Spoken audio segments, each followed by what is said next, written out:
All right, here we go. We're good. We're live. We're live? Yeah, we're live. All right. Hello, everyone. My name is Sonny Perales, and with my wife, Sophia. Hi. Say hi, babe. Hello.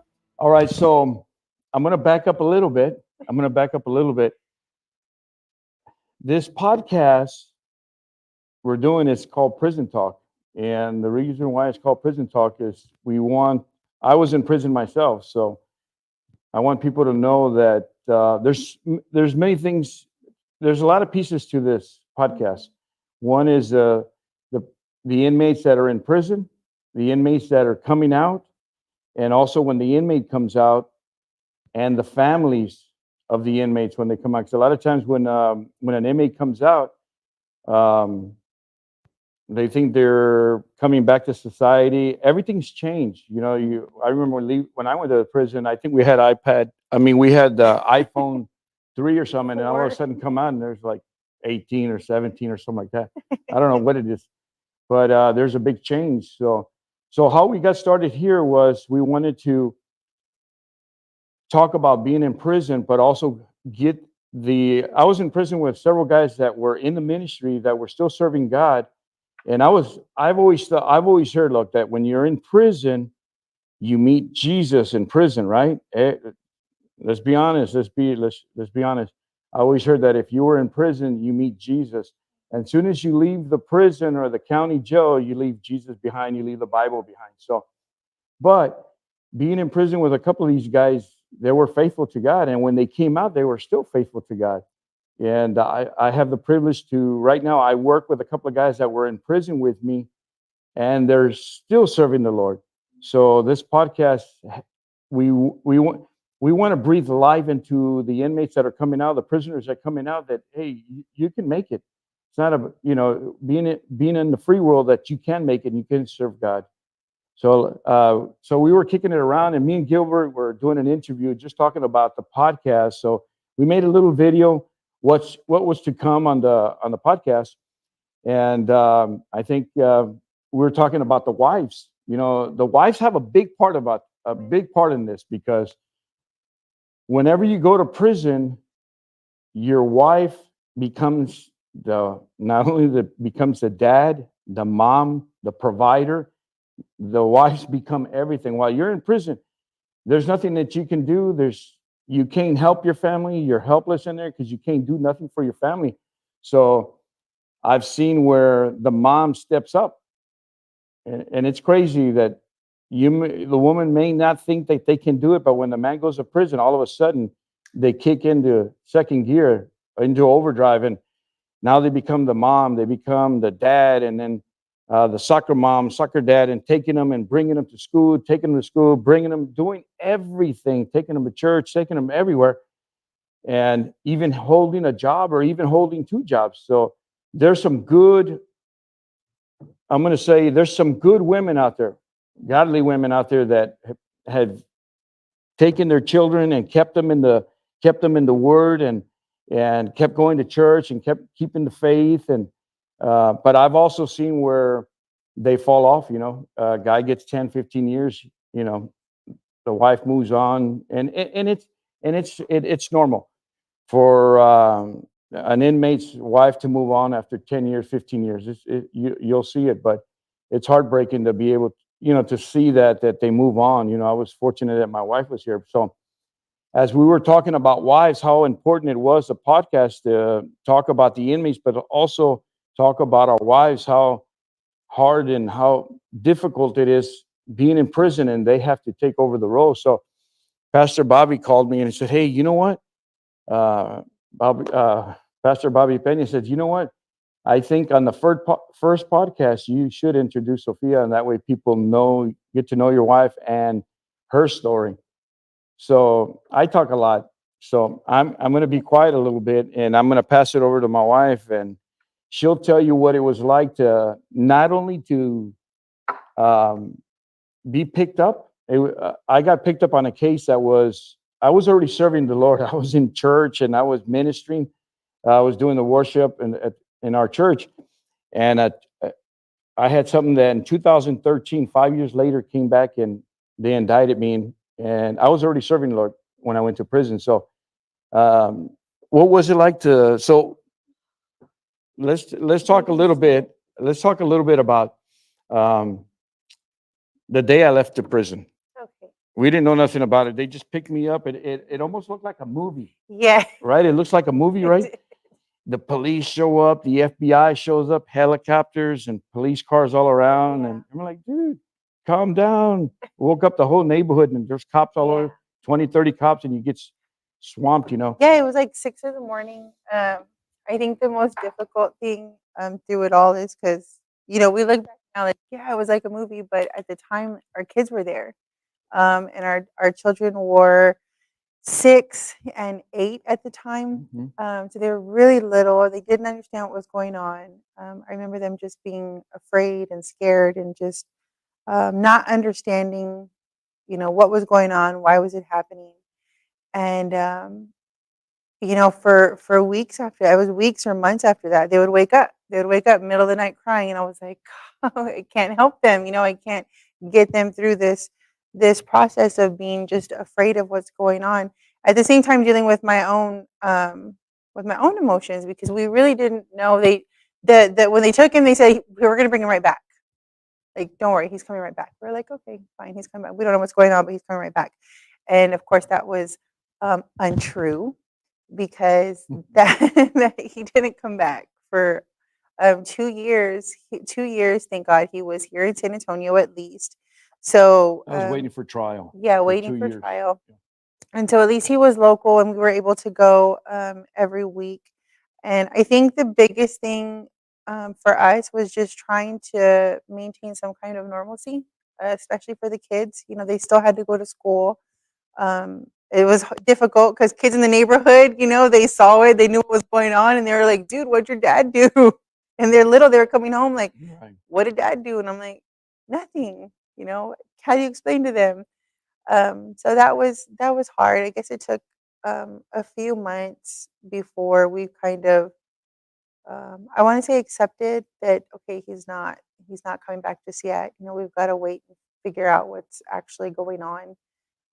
So those first few months, I'd say at least 6 months, were probably the hardest.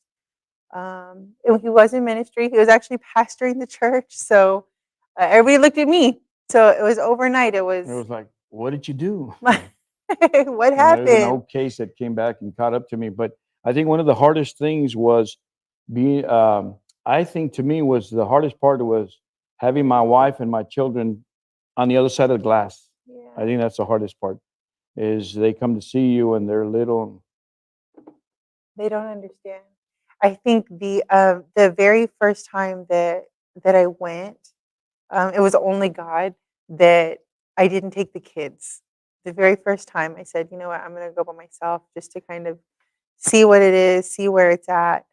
And I remember leaving and just crying in the car because it was just hard. It was just difficult to see that. And from that video in the car, I did a video just kind of explaining what was going on because I don't believe that at that point I hadn't really addressed it, even though everybody knew what was going on. And from that video, there was a lot of women that had reached out, and they were like, I'm in that situation too, or what? Thank you, love. What are you doing, and where is he, and how are you dealing with it? And I actually met Victoria from the Prison Wife group, and through that started having the prison wives that were at the church once a month or every other month. We would meet up, and just be that support and connection. And I think that that's so important in the process. Like, don't wait to find somebody that can connect with, especially if you're in a situation like with me. Um, my family didn't understand what was going on. We had never been through, prison or jail or any of that. So it was difficult to find people that understood the situation and that could even just lend some kind of supporting words, just encouragement because they didn't understand it. Yeah, if your family don't understand what's going on, I mean, you're going to prison or you're going to trial, and it's all about you're guilty. You know, what I mean, in their mind, you're guilty. They don't know what's going on. They just know that you're waiting trial, and you're going to go to prison. What did you do? I think the biggest part of before you get sentenced is the support group. Your wife, if I've seen many times, and I speak by experience here. Right, even before some of the guys would go to trial, their wives would move on. I mean, it could be 6 months down the road, it could be 8 months down the road, a year down the road. They'd move on and start a new life. And it was hard to see that the guys going through that. So when you're locked up, you can't do anything. The hardest part is having your family come visit you through the glass before you get sentenced and not know really what's going to happen. I was facing, I think it was 57.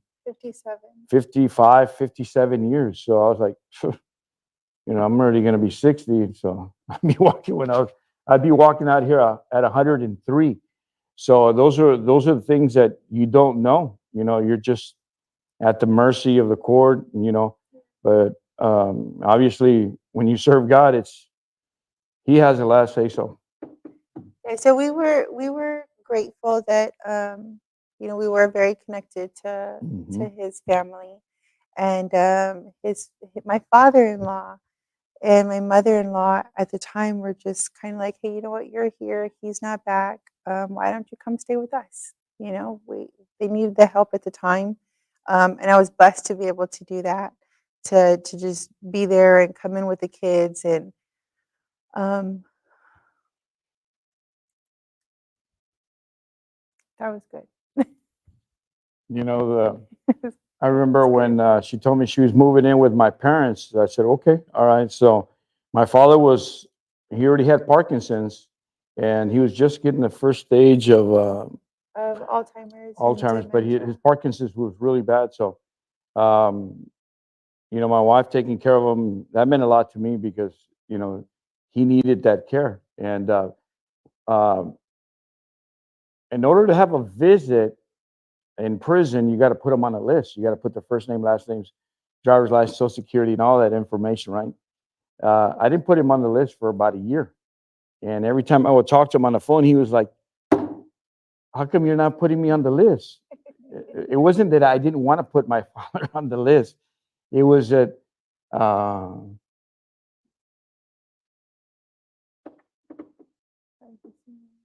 yeah, like I said, it wasn't that I didn't want to put my father on the list. He was already, I think, 80. And then Yes. to see him come in and to see me behind the window, I just didn't want him to see me behind the glass. So those are the hardest things that you go through. And it was difficult because he did have Alzheimer's. So every day it was the same question. He was like, "Is he coming home? Is he here yet? When is he coming home?" And to have to just keep explaining it, like, no, he's not He would here have his yet. good days and he had his bad days. Yeah. So, like I said, just being in there was so hard. Not only my wife and my kids, and then my parents. My dad. Kind of forgetting things, and it was hard. So when you're going through these, you're going through this process of even before you get sentenced, you got a lot of things. To me, being that I was already saved and I was already in the ministry, the enemy plays so many tricks with your head. Hey, the enemy plays tricks with you, and he says, "Hey, you're done. That's it, bro. You messed up. You're going to prison. You're not going to come out. You got all this years that you got to do." It was.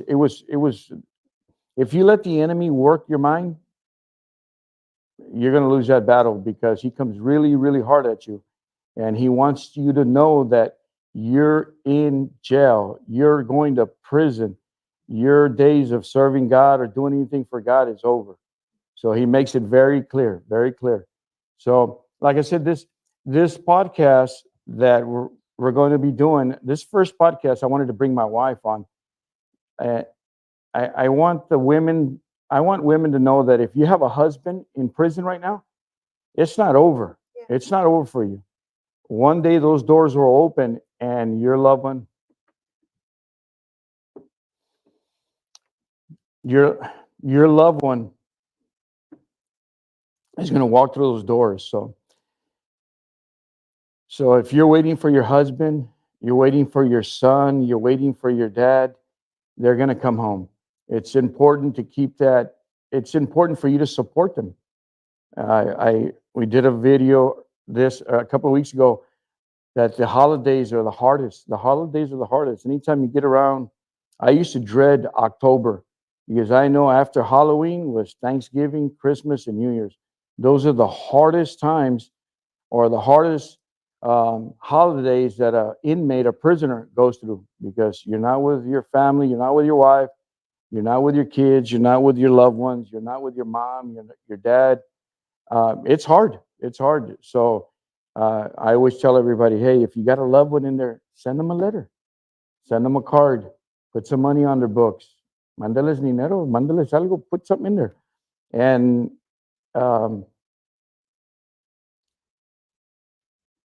I think And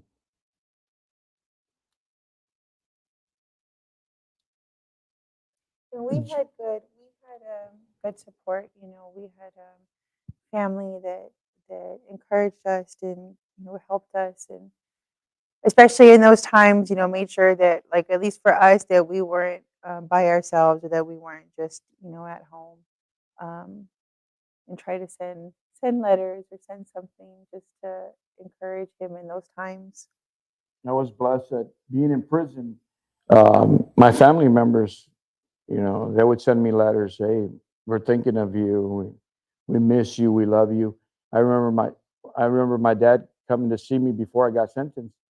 He said, "Look, Sonny, um, and this is my father. He's 80 years old. He comes to visit me in prison. He tells me, look, I want you to know that you're not the only one doing time." I was like, okay, yeah, there's a lot of inmates here doing time. I'm not the only one. No, I want you to know that I'm doing time with you. This is my father speaking. I want you to know that I'm doing time with you.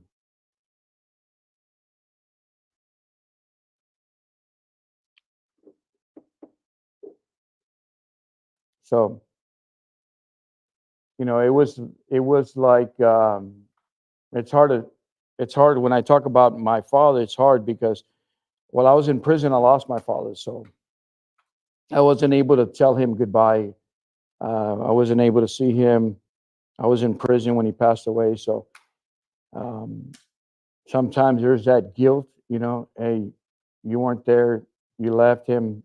The enemy tries to play that game on me. So my father tells me, look, you're not the only one doing time. I'm doing time with you. Your wife's doing time with you. Your children are doing time with you. We're here. We're waiting. It's a waiting process. We're waiting for you. We miss you. You miss us. And so I understood that, yeah, when your loved one goes to prison, he's not the only one doing time. You're doing time with him because you're there with him. So like I said, the support has a lot to do with it. And being a wife and waiting for your husband to come home, that's a big part because you're there for him. And as long as your husband, your loved one, knows that you're waiting and there's hope, there's something to come home to, tangible. It doesn't have to be a house. It doesn't have to be a vehicle. As long as they know that they're coming home to love, um, a home, their children, a wife, siblings, just love in itself. Man, that's a big thing. That's a big thing. That helped me to do my time a little bit better because my wife would send me pictures. pictures of the kids, their birthdays, uh,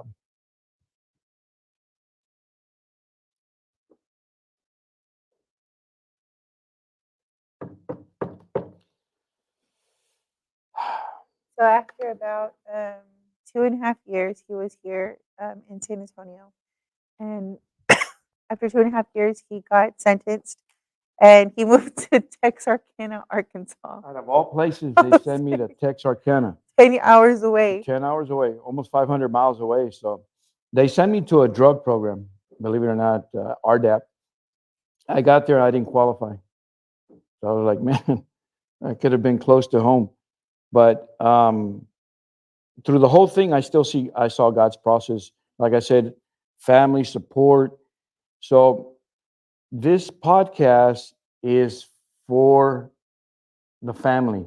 This podcast is for the inmate that's in prison, the inmates that are coming out, inmates that are, if you're out, if you came out of prison and you need support, you need to reach out to me. You need to reach out to me. I want to be able to help you. I can't help you unless you tell me, hey, Sonny, I need help. I got friends that still call me to this day and they tell me, Sonny, I'm not making it. I don't know how you're making it. I'm not making it. I can't make it financially. I can't keep a job. And the purpose for this podcast is that once we start interviewing or we start getting the testimonies of the other inmates that were in prison and that are serving the Lord, what jobs do they have? Because being a felon, it's hard to get a job. You may be blessed like some of the other ones, some of our other brothers have gotten good jobs. I remember coming out. I've said it before. I remember coming out and McDonald's up the street from my house, they were looking for someone to work at night. And $18 an hour at McDonald's. I was like, of course I'm going to work for $18. So I went there and I talked to the manager. He goes, yeah, we're looking for someone to work at night. Okay, all right. So I filled out the application, gave it to him. He calls me back a couple of days later. He goes, man, I'd love to have you, but we can't hire you. And I said, well, why not? I said, you're saying that you're wanting to hire anybody, warm blooded, just to hire somebody. You need somebody really bad for $18 an hour. Well, you went to prison. You're a felon. So being a felon, going to prison, being a felon, you're not going to get a job anywhere. No one's just going to hire, not just anybody. Depends if you're going to do construction, if you're going to do that rough work, yeah, they may hire you because they need the labor, but you're not going to get a real good job. So, being on these podcasts, we're able to make a list. We have a gentleman, Israel, and he has all these things for these prisoners when they come out, for the inmates, they come out, job placement, grants. I mean, we're going to talk about it tonight, but there's so many things that we need to be able to offer the inmates when they're coming out. So this way, when they do come out, they're able to get started. A lot of times you come out of prison and the family members, and I speak for my family, they thought they were getting Sonny 5-6 years ago. No, that's not the way I came home. Anytime a loved one goes to prison, comes out, they're going to have issues. They're going to have issues. You're going to have issues. If you're watching this, I guarantee you have issues. And the problem is that you come out, you come out, I don't know if you come out angry, upset, uptight, stressed out, anxiety, PTSD. You're coming out with all of these things coming out, and one of the reasons is that life passed you by. 5 years, 6 years, 10 years, those guys have been there 15 years. So if you're thinking that person that left is coming home and you're going to get a puppy, he's going to be real timid and quiet, think again. It's not going to happen. You're going to get, I always tell everybody, you're either going to get a Doberman or a pit bull coming home. And they're going to be edgy. And we want to be able to help you to see them when they come home, that you can work with them. The only way to work with an inmate when he comes home is to give him his space.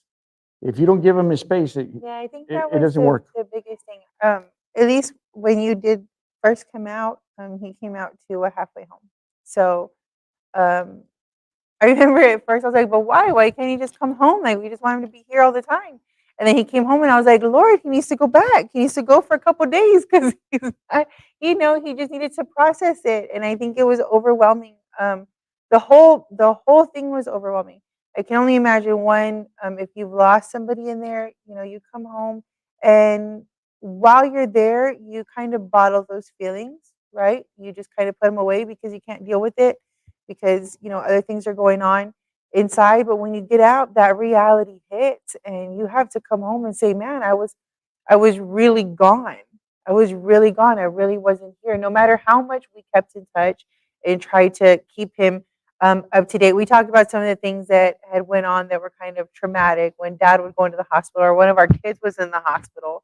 And so I tried to kind of keep those things because I think knowing that one, he couldn't do anything, and two, it would just drive him crazy just to Look, be there. know this: if you have a loved one in prison, don't stress them out. Don't Yeah. call and say, you know what, since you've been gone, I've been doing this, I've been doing that, I'm having to do this. It's bad enough they're in prison. I was fortunate that my wife kept a lot of things from me. Things like my son going to the hospital, almost dying. Um, my father being in the hospital where he fell and broke his hip. He fell and he cut his head, like 30 stitches. All that was hidden from me. Well, not really, because I would feel it. I would call her. What's going on with that? Nothing. What's going on with my father? And then I guess it was an intuition or something. You get it and you're like, man, something's wrong with dad. You just keep thinking about him. So a lot of things were kept from me was for that reason, that because I was already in prison and they just didn't want to put so much stress on me as it was. So, like I said, coming out, it's stressful. When my father passed away, um, it's hard. It's hard to cry in prison. How are you going to cry in prison, or just start bawling? It just doesn't happen. And those are things that you bottle up. I mean, I know the other prisoners lose mom and dads, and God forbid. I mean, I would always tell God, look, do whatever you want with me here. Just take care of my family. Take care of my kids. There's nothing that you look. If you ever felt helpless, okay. So when you're in prison, there's nothing that you can do. You get a phone call, something happens to the wife or the children. There's nothing that you can do. You're not going to get a pass. You're not going to get a furlough. You're just going to write it out, big boy, because you're the custody of the state or the feds, right? So bottling that up with my father passing away was something that I was holding real close to me. I just couldn't vent, and I had to keep it. And I knew it was my fault, and the guilt was, man, I should have been there. I'm the oldest son. I should have been there. I should have been taking care of him. I should be bathing him, cleaning him. That's my job. I did it before, and I left the job. It's just all these things that come to your head. And then on top of that, COVID hits. I got COVID, but on top of that, COVID hits, and then we get one shutdown. It's like I don't know if you heard the shoe, or I mean, there's so many words for it, but it's not lockdown where you can't come out of your cell. Ours it was nice because we had a hallway, but you couldn't you couldn't go out to rec. Many times you couldn't go to the cafeteria, you couldn't go to the TV, you couldn't go to the corridors. You had to stay in that room. So being in lockdown, I think we did 18 months, 15 to 18 months of lockdown. So think about being in one place for 15 to 18 months where you can't go outside. After the year, they let us go out for an hour and come back in. But think about being on lockdown in a cell where you can't go out. You couldn't even go to the cafeteria to get your food. They'd have to bring it to you because it was locked down on COVID. They didn't want anybody getting sick. So all that stuff plays a big part, But um, we want to pass this message with this podcast, is that we want to start a support group for the women that have their husbands that are there, coming out, and they're out. If you have a loved one that's out already and is not making it, um, and he's either back on drugs or back on heroin, coke, or whatever the drug is, and you see that he needs help, call me. I'm going to work with him, but you got to let me know so this way we can work. My wife is going to work with you. She's going to give you the support that you need. It's a support group. So not only do we want to help the women to support, we want to help the men. The men that are going to come out on this podcast are men that have done time, that have gone to prison, they've gone through all their issues, they worked their issues out, and they're going to give their testimony on this podcast, so that way it can help the inmate that's coming out or the inmate that's out. I know that when you come out, it's very hard, very, very hard. It's taking me I just got my driver's license. Yeah. Oh, I'm serious. After a year, I just got my driver's license. I got a permit. I got to go Friday to take the driving test. Man, really? But you've got to also understand that you can't put a time limit on it. You can't say, man, it's already been 6 months or it's already been a year. You should be okay by now. You should be comfortable by now, because everyone's gonna go through their own process. You know, they're gonna deal with their own issues and their own difficulties. And sometimes it's not. I always felt like it wasn't for me to understand. You know, I didn't get why he was being that way or why he was having these feelings or issues. But in the end, it was like, you know what, Lord, it's not for me to understand. Just help me to either give the encouraging word or just shut my mouth, like whichever one it needs Well, to you be. know that um, the enemy, I'm speaking of the devil, right? The enemy, when he puts you in prison, the job of the enemy is to steal, kill, and destroy, right? That's his job, right? But he does something to you that when you go to prison, he steals your identity. You no longer, I'm no longer Sonny anymore. Now I have a number, a number that I belong to the feds or I belong to the state now. You have a SID number or you have a, ID number. The devil has a way of reminding you, hey, you're just a number now. You're in prison. You got 4,000 other inmates with you. So that's what the devil does. If he can get to your head, he's not only has he stolen and taken your joy and your peace, now he's taking your identity. And that's what prison does. Prison has a way of, look, I don't want to get too graphic, but think of when you go to prison, their job is to humiliate you. Their job is they're going to take all your clothes off. They're going to shackle you from your ankles to your wrist.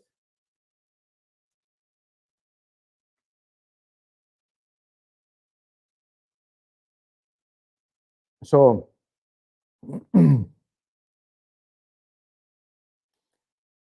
their job is to humiliate you, to break you down. This is the only thing that you got. This is the only thing that you got to say, you know what? They're not going to break me. I'm not going to break. I'm stronger. There's better days for me. I'm walking out of here. So it's all here. So you have to, a lot of the inmates, they don't know that. They don't know how to control their mind. A lot of them hurt themselves. A lot of them will commit suicide. A lot of them will hang themselves. A lot of them will cut themselves. There's a lot of issues. There's some need meds. They just lose it in there. And it's because the devil has taken their identity from them, has stolen their joy, their peace, it's broken their family. It's just breaks you down, and you become nothing. Now you become a number. So, like I said, this podcast is important because I want to breathe life into these guys that have come out and the ones that are in there coming out and the family members. So, like I said, we're going to be doing this. We're going to be doing this every Monday, and we're going to bring we started this Bible study. Okay, we started this Bible study on Thursdays, and I'm going to say 80%, 80% of the ones that come here, they come with I always say, look, if you're going to come to the Bible study, if we're going to mentor you, if we're going to disciple you, bring your wife. I've always say, look, it doesn't do us any good to disciple you if you don't bring your wife. Bring your wife so that way it's together, right? That's the best way to do it. That's how I said, if you can come to Bible study, bring your wife. This way, God will help both of God will be in that marriage, right? So we do these Bible studies on Thursdays. And what I've seen these Bible studies are these men, these godly men that have come out of prison, but are still serving God. And yes, they have their church, they go to, where they belong to, but we all get together on a Thursday. We get together on Thursdays and we have a Bible study and we share. So this podcast is made of those men and women that come to the Bible study they are going to be giving their testimony, not only what was it like or why they went to prison, what was it like being in prison, but what were they doing in prison serving the Lord, right? And what are they doing now serving the Lord? And what jobs they have. So this is everything all together. So you want anything before we close here? Um, no. Any questions? Does anybody have any questions? Are you able to see the questions back there, Gabriel? Yes. So like I said, if there's anything that we can do to help you, we want to be able to help you. And like I said, this first podcast was just so you could meet us. We wanted to introduce ourselves. I wanted to introduce my wife and the process that it takes to when you go to prison, what happens to the family, So we want to be able to be that support, not only for the wives, but also for the men. So Yeah, I mean that's definitely what it is. It's going to be support because I think that coming out, everyone had different ideas of what it was going to look like. How he was going to. I was in ministry for the 5 years that he was gone. I was pastoring the church, so there was that idea that when he comes out, he's just going to jump right in. He's just going to be able to get right back to where he was and do what he's got to do. And when we put that expectation on them, one, it's a lot to handle, and two, they're not there. So I think in my experience with other women, they have their husbands coming out, and it's like, okay, well, get back to work, like do what you got to do, like you got to help. I've been doing it for 5 years, 10 years, whatever it is. I've been doing it this whole time. Well, now it's your turn, and that is a very unrealistic expectation for them. One, just assuming that they're going to jump right to where they need to be, and two, to assume that they're going to be there mentally and emotionally because they're coming home. Like I said, our kids were 6 and 8 when he left, and when he came home, they were teenagers. It's got a whole nother aspect. Our whole home dynamic was completely changed. And not only that, we had our routine. We were already used to getting up, going to school, we're doing this, going here, whether they had practice, whatever it is, they had their friends. And, you've got to learn to incorporate, incorporate is not really the right word, but you've got to learn how to bring your family back together. And that's just in your household. One thing that I saw was my kids were already and said, my kids were so used to my wife being the mom and the dad that they'd go by me and ask for permission. They were, hey, mom, you think I'm like, hey, dude, I'm right here. But what it was is that they were so used to asking mom, hey, can I do this? Can I go here? Can we go here?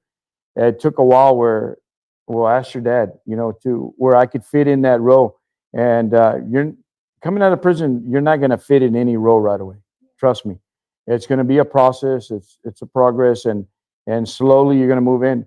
Now my kids, I do a lot of things with my kids. We work out. We go to the gym. My son does a bunch of boxing and MMA, so I'm able to do the things that they like doing and just hanging out. And to me, just hanging out with them is the best. What's crazy is that before I left the prison, I was in the oil field, and we had over 50 trucks, and we had trucks scattered all over the U.S., right? Virginia, Pennsylvania, and all over. I was never home. The craziest thing was I was never home, always on the road. Now going to prison, coming back, now I'm at home. I love being at home. I had never, I never had to experience having a wife and having the being home or having my children with me all the time. Or I just never. It's just the craziest thing. It's something that when it's something that God does. You know, He puts that love in there. And my kids are still small. Enzo's 13, Layla's 15, so they're still small. So those are things that God puts together. And I've seen that when guys come out of prison, they're the wives that have moved on, when they come out, God puts them back together. Trust me, I've seen it. I've seen it. I've seen it where, man, I don't know if my wife's going to get back with me, and just keep praying, bro. Just keep going to church. Stay faithful to God. A couple of months later, they're back together. So those are things that God does. So, like I said, this podcast was just an introduction to what we're going to be doing, and interviews and the testimonies of the guys there. So, you want anything to that? Nope, we're good. So I want to thank everybody for being part of this podcast. And we're going to be doing it every Monday. We're going to be doing another clip with Israel. And we're going to be talking about the things that we're going to be offering, or that we're going to be putting into uh, for the inmates when they come out. And we're also going to be this ministry here, we're going to be teaming up with other ministries and going into the prisons to minister to the other prisons. So that's one of the biggest things that we want to get to, where we start going back into prison. Yes, we were in prison. No, we don't want to go back in prison, but we do want to go back to be able to minister to the inmates there, and breathe life into them, breathe life, and said, hey, there's an opportunity. It's going to get better for you. God's going to open those doors, and you're going to come home. So Yeah, there's it's where we're going at. to be a continual process. I think a lot of inmates, they feel that they do get the support from organizations while they're in there, but on the flip side, coming out, they just don't have that. They don't have anybody to help them, walk them through, and work with them. And I think that's why we called it what, Inside Out, right? Inside out. Inside Out, Inside because out. we want to be able to walk you through the entire process. Be there with you and help you. And if it's something that we don't do or we can't do, then we want to try to have other organizations that can help us We're with going to that. try to get all the resources that you need. So when you're coming out, or when your loved one's coming out, we have all the resources that they need. And so, real quick before we end, right now we actually are partnered. Our house ministries is partnered with Eagles Fight, and so I know that for me personally, while he was gone and getting into those, having work and jobs and kind of taking everything over financially, it was very difficult. And so, one thing that I see now, which is awesome, is that we're working with this organization that provides clothing, gently worn clothing, food. If you have babies, it's formula, diapers, just everything that you need to help you, give you a helping hand to get you through the struggles. Because I know that it's hard. I was grateful and thankful that I had family that helped us. My brother-in-laws, my sister-in-law, of course, my in-laws, my parents. I always had people there that were willing to assist us, but I know that not everybody has that. Not everybody has that support system. So, Eagles Fight, we're there Monday through Friday from 9 to 3, and I'll be posting the address on here. So, if you are in need or you need extra food or assistance for your children, we want to be able to help you with We're on the south side of San Antonio, serving the community there in the south side. Go Bobcats. that. All right. So we want to thank everybody. Like I said, it's going to be every Monday. Every Monday we're going to have someone new giving a testimony. So it's every Monday at 7:00. And like I said, this was just kind of a little introductory there, just so you get to know us, get to meet us. So thank you, guys. Thank you. God bless y'all. Bye. Bye, guys. God bless you.